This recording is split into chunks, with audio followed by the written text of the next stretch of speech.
여러분 안녕하세요. 밤새 잘 주무셨습니까? 10월 20일 금요일입니다. 오늘도 이 아침에 하루 한 말씀으로 주님의 말씀 붙잡고 시작하는 축복의 하루 보내시기 바랍니다. 오늘 우리에게 주신 말씀은 출애굽기 23장입니다. 14절로부터 17절까지의 말씀 제가 봉독해 드리도록 하겠습니다. 너는 매년 3번 내게 절기를 지킬지니라. 너는 무교병의 절기를 지키라. 내가 내게 명령한 대로 아비벌에 정한 때에 이래 동안 무교병을 먹을지니 이는 그 달에 내가 애굽에서 나왔음이라. 빈손으로 내 앞에 나오지 말지니라. 맥추절을 지키라. 이는 내가 수고하여 밭에 뿌린 것의 첫 열매를 거둠이니라. 수장절을 지키라. 이는 내가 수고하여 이룬 것을 연말에 밭에서부터 거두어 저장함이니라. 내 모든 남자는 매년 3번씩 주 여호와께 보일지니라. 아멘. 주님의 말씀입니다. 주님께 감사드립니다. 오늘 이 시간 우리에게 주신 말씀 가지고 절기를 어떻게 지켜야 하나라는 제목으로 말씀을 증거하도록 하겠습니다. 여러분 단테의 신곡 지옥편을 보면은요, 지옥이 총 9층, 9층으로 이루어져 있는데요. 제일 마지막 9층에 모인 죄인들이 따로 있었습니다. 신곡은 이들을 배은망덕한 사람이다 이렇게 소개하면서요, 이들의 특징은 감사를 모른다라고 이야기하고 있습니다. 그러니까 지옥의 가장 밑에 있는 사람들이 누구냐?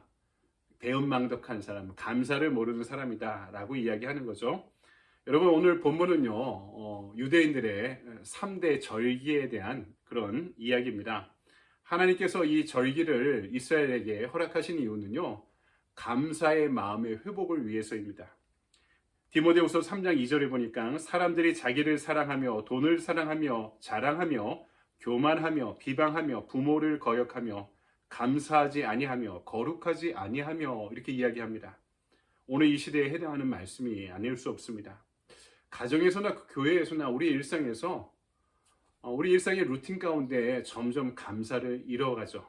불평과 불만이 많아지고 있습니다. 이런 때에 오늘 말씀은 절기에 대해서 언급하고 있습니다. 출애굽의 자유를 허락하신 하나님의 은혜에 감사하고, 이 말씀을 오늘 우리의 뜻에서 우리의 삶의 자리에서 본다면 오늘 우리를 하나님의 자녀로 구속하신 그 은혜에 감사하는 게 바로 절기, 예배의 의미다라고 가르쳐주고 있는 것이죠. 오늘 말씀은 절기의 종류에 대해서 우리에게 알려주고 있는데요. 계속되고 있는 시내산 언약법전의 내용들입니다. 이스라엘이 가나안에 들어가기 전에 지금부터 지켜야 되는 3대 절기가 있다 하면서 그것을 가르쳐 줍니다. 1년에 의무적으로 3번을 지켜야 되는데 각각 무교병의 절기, 맥추절, 수장절 이렇게 이야기하는데요. 이 무교병의 절기는요, 6월절을 가리킵니다. 이스라엘이 출애굽한 것을 기념하며 하나님께 감사하는 절기죠. 아비벌에 정한 때에 7일 동안 이 절기가 6월절이 진행되었는데요. 누룩을 넣지 않은 보리빵만 먹었습니다. 그리고 하나님 앞에 갈 때는 절대로 빈손으로 가지 말고 제물을 가지고 와서 제사를 드려야 되는 그런 축제, 감사의 절기였죠. 두 번째는 맥추절입니다. 이 맥추절을 77절이라고 표현하기도 하고요, 오순절이라고 표현합니다. 6월절과 연이어 있었는데 77에 49죠. 그리고 49일이 지나면 50일입니다. 그래서 6월절과 패키지로 연결된 건 아니고요. 6월절과 또 다른 절기였는데 시간이 가까워서 그 절기의 분위기가 이어진 것 같습니다.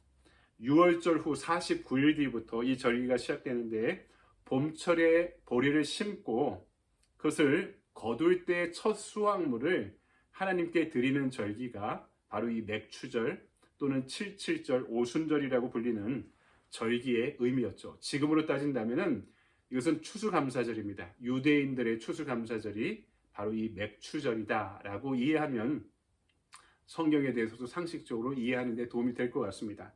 세 번째 절기는 수장절입니다. 초막절이라고 부르기도 하죠. 수고하며 거둔 곡식을 이제 저장해야 됩니다. 한 해의 마지막 절기인데요. 첫 곡식은 하나님께 제물로 드리고 그 다음부터 겨울을 보내기 위해, 그 다음 해의 초를 보내기 위해 이 보리를 밀을 저장해 놓죠. 이 저장하는 절기를 초막절이다, 수장절이다 불렀던 것입니다. 이 가나안에 들어가서는요, 이 수장절 때, 초막절 때는요, 왜 초막절이라고 부르냐면 광야로 다시 나가서 자기 집에 살다가 이 절기 때는 광야로 나가서 초막을 짓는 겁니다. 천막을 지어놓고 거기서 불편하게 살면서 광야 40년 하나님의 은혜를 기억하는 절기였던 것이죠. 그 절기 때는 천막 안에 들어가 그들의 율법을 연구하는 공부하는 그런 절기로 보내었던 기록이 남아 있습니다. 여러분, 이스라엘 백성들은 출애굽 당시 광야에서 항상 하나님 주신 것을 받아 먹기만 했죠. 그러다가 가나안 땅에 들어가서 처음으로 땀 흘려 농사하고 수확한 곡식을 하나님께 드리면서 이 절기들을 보내기 시작한 것입니다. 그것이 맥추절의 의미죠. 우리에게 적용한다면 그렇습니다. 이제는 자급자족하는 신앙인이 되겠다. 다른 말로 신앙의 자생력을 갖는 성도가 되겠다는 다짐입니다. 이스라엘이 광야에서는 어떻게 합니까? 하나님의 아침에는 만나로 저녁에는 메추라기로 먹여주시죠. 하나님 주신 것을 주워 먹기만 하면 되었습니다. 근데 가나안에 들어가니까 땀 흘려 땅을 일구고 씨를 뿌리고 물을 주고 농사를 져야 됩니다. 시간과 노동력이 필요한 것이죠. 이제는 거저 먹는 것이 아니라 그 하나님 주신 은혜의 씨앗을 뿌려서 그것을 자라게 하는 노동과 땀 흘림을 통해 땅의 수산물을 얻게 되었습니다. 우리도 마찬가지죠. 하나님의 뜻에 따라 말씀의 씨앗을 뿌리고 땀 흘려 헌신 봉사할 때 우리 신앙의 자급자족이 일어납니다. 스스로 신앙생활에 앞서 나가야 됩니다. 성령님께서 하나님이 씨를 주셔서 뿌려주시고 성령님께서 자라게 하시고 내가 땀을 흘려 추수할 때 우리는 살아갈 수 있는 겁니다. 신앙의 삶을 영위할 수 있는 것이죠. 여러분, 물론 초신자 때는 남의 도움을 받아야죠. 나를 인도하는 사람도 있어야 되고 예배 때 옆에 앉아주는 사람도 있어야 되고 밥 먹을 때 안내해주는 사람도 있어야 되고 교제하며 나를 초대하는 사람도 있어야 되고 목사님을 통해 전도사님을 통해 또 신앙의 선배들을 통해 또 신앙의 교육도 양육도 받아야 됩니다. 이제는 나의 믿음으로 나의 문제를 해결할 수 있어야 됩니다. 남의 문제로 내 인생을 해결하려고 하는 게 아니라 내 믿음의 씨앗을 뿌리고 땀을 흘려서 내 인생의 열매를 거두어갈 때가 되었다는 것입니다. 스스로 주일 성수하고 공집회에 출석하고 기도생활, 봉사생활, 헌신, 헌금생활, 이제는 남이 해주는 것이 아니라 내 스스로 땀을 흘려 자급자족해야지 우리는 열매를 얻을 수 있습니다. 여러분, 노예의 때를 벗어나는 유월절도, 첫 번째 수확물을 드리는 맥추절도, 마지막 수확물을 곡식 창고에 저장하는 수장절도 모두가 땀을 흘려 일을 하고 인생의 열매를 주신 하나님께 감사드리며 예배하는 절기였습니다. 6월절, 자유를 찾는 것도 하나님의 강권하심의 은혜가 있었지만 내가 광야 40년을 걸어가는 수고로움이 있었습니다.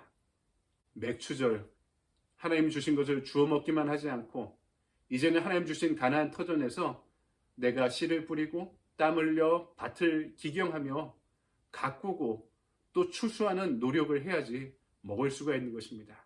수장들도 마찬가지죠. 창고를 져야 되고 덜 먹고 그 다음에 먹을 곡식들을 모아놔야 됩니다. 다 땀을 흘려야지만 얻을 수 있는 열매. 하지만 내 눈물과 땀이 모든 것이 아니라 그것을 가능케 하셨던, 그런 조건들을 허락하셨던, 그 길로 인도하셨던 하나님의 무한한 은혜에 대한 보답이, 그 감사의 마음이 이 절기의 의미이자 정신이었던 것입니다. 두 번째로, 그렇다면 이 절기는 어떻게 지켜야 합니까? 주의 절에 모여야 됩니다. 오늘 14절을 보니까 매년 3번씩 주 여호와께 보일지니라. 너희 안에 있는 모든 남자들은 3번씩 주님 앞에 얼굴을 보이라. 표현이 재밌습니다. 이스라엘 백성들이 언제나 예루살렘 모여 있는 것은 아니었죠. 떨어져 살았습니다. 제사 때마다 예루살렘 성전에 계속 모일 수 있었습니까? 어렵죠. 평소에는 각 지방의 제단이나 회당에서 제사를 드리거나 율법을 공부하고, 하지만 1년에 최소 3번은 우리 추석 때, 설날 때 우리 가족들이 모이듯이 이 3번 절기 때만은 예루살렘 성전으로 가서 가족들이 모여 제사를 드린 것입니다. 그것이 오늘 말씀에 나온 6월절, 무교절이라고 불리기도 하고 맥추절, 수장절, 이 3대 절기 때는 최소 3번은 하나님 앞에 나가서 얼굴을 보이고 제사를 드렸던 것이죠. 마치 우리가 명절 때마다 고향에 돌아가서 부모님께 돌아가서 가족들이 형제 자매가 모여서 함께 또 축제 시간에 갖는 것처럼 우리 이 명절 때, 절기 때는 백성들이 의무적으로 모였던 것이죠. 여러분, 우리가 이 신앙생활하면서 이 절기의 의미를 우리는 매 주일의 축제 예배로 이어가고 있는 것입니다. 한 주간 떨어져 살던 개인들이 축제 예배를 거룩한 성일에 모여서 드리는 것이 현대적인 절기의 의미인 것이죠. 우리는 이 절기, 주일 축제 예배로 매주 이어가는 것입니다. 모이는 곳에 은혜야 말씀과 축복이 있습니다. 모여야 힘이 생기고 불이 붙고 역사가 일어납니다. 모이되 그냥 모이지 않습니다. 마음과 뜻과 정성을 하나님께 드려야 됩니다. 감사로 제사 드리는 자가 하나님을 영화롭게 하나니라고 말씀하지 않았습니까? 여러분, 제사에는 구별된 희생 제물이 필요했고 거기에는 마음과 뜻과 정성이 담겨야 했습니다. 그리고 제물을 드리는 사람들은 언제나 그 마음과 뜻과 정성으로 하나님 앞에 살아가고자 다짐했습니다. 이것이 제사 드리는 자의 거룩함이고 즐거움이었죠. 오늘 우리의 절기인 우리의 예배도 마찬가지입니다. 마음과 뜻과 정성이 담긴 예배의 일을 소망합니다. 그것이 저와 여러분의 거룩함이고 기쁨이고 즐거움이 되길 소망합니다. 그래서 이 절기는 주일의 절기, 주일의 예배로 모여 일상을 살아갈 수 있는 축제의 현장으로 이어져 가야 하는 것입니다. 그 축제 때 드릴 예물은 우리 자신입니다. 이 절기를 통해 감사를 회복하고 감사의 마음으로 일상을 살아가는 것, 그것이 우리의 삶이 되어야 되고 우리는 이 감사의 삶을 하나님께 드려야 하는 것이죠. 그래서 바울은 이 절기를 지키는 일상의 예배를 이렇게 표현합니다. 이 말씀으로 오늘 나눔을 가름하고자 합니다. 로마서 12장 1절. 그러므로 형제들아, 내가 하나님의 모든 자비하심으로 너희를 권하노니 너희 몸을 하나님이 기뻐 받으시는 거룩한 산 제물로 드리라. 이는 너희가 드릴 영적 예배니라. 아멘. 감사의 마음은 공적인 예배와 일상의 예배로 우리에게 이어져 가야 합니다.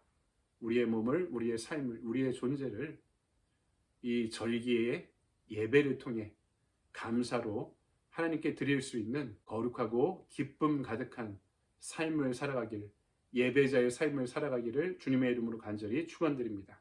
아멘. 우리 적용의 질문을 볼까요? 구약의 절기가 오늘날의 삶에서 축제 예배로 그 정신이 이어지고 있나요?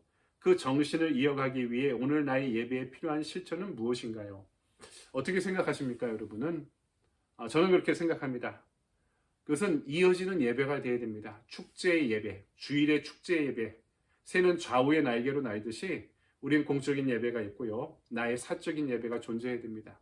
공적인 예배는 주일의 축제 예배를 이야기하는 것이고 여기서 힘을 얻고 은혜 받아 일상의 삶으로 돌아가 하루하루 순간순간을 하나님과 동행하는 사적인 예배자로 우리는 그 예배를 이어가야 되는 것이죠. 공적인 예배에서 사적 예배로, 사적인 예배에서 또다시 공적인 예배로 이어지는 순환의 구조를 살아가는 것이 우리의 절기의 삶, 예배의 삶, 거룩하고 기쁨의 삶이라 믿습니다. 액션 플랜입니다. 하루 한 말씀을 묵상하고 실천하는 하루 보내기. 이것이 오늘 우리가 살아가야 될 사적 예배의 과제라 믿습니다. 여러분, 이 말씀 붙잡고 주님과 동행하는 축복의 하루 보내십시오.